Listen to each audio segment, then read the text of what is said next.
School तो बंद माँ को टे घर काम साहाଯ୍य करे।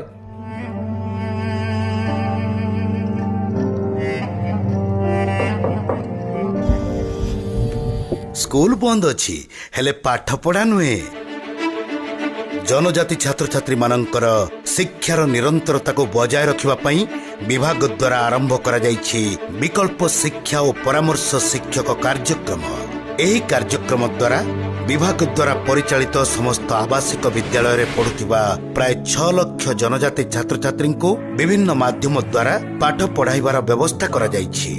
स्टेट रिसोर्स ग्रुप रे नियोजित अभिज्ञ शिक्षक मानक द्वारा पाठ्यक्रम अनुଯାयी विभिन्न विषय रे गाइड बुक वार्ड बुक और क्वेश्चन बैंक तैयारी करी जनजाति छात्र छात्री मानक जोगाई देउछंती विभाग।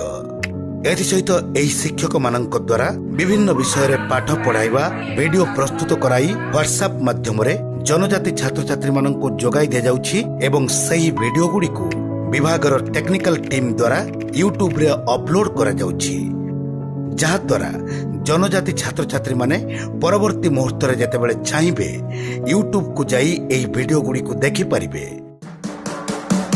ऑनलाइन माध्यम रे पाठ पढ़ा पाई मधु ऐप और दीक्षा पोर्टाल परी ऑनलाइन प्लेटफॉर्म रो सहाय्य नेबा पाई मध्य विभाग परामर्श दैछंती।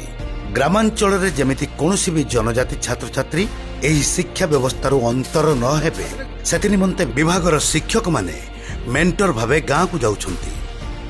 एही मेंटर माने जनजाति छात्र छात्री निकट को जाई सेमानंक भल मंद बुझिबा सहित सकाळ और संध्यारे सामाजिक दूरत्व रक्षा करी सेमानंकु शिक्षादान करुछंती। एही कार्यक्रम को सफलतार सह परिचालना कराइबा निमंते विभाग प्रति जिला स्तर रे कंट्रोल रूम रो व्यवस्था कराइछंती। विद्यालय बंद हेले कोन हेला आम पाठ पढ़ा तो चलीछि। आज कुसुम खुशी बिरसा खुशी गुरुवारी खुशी आउ मु भी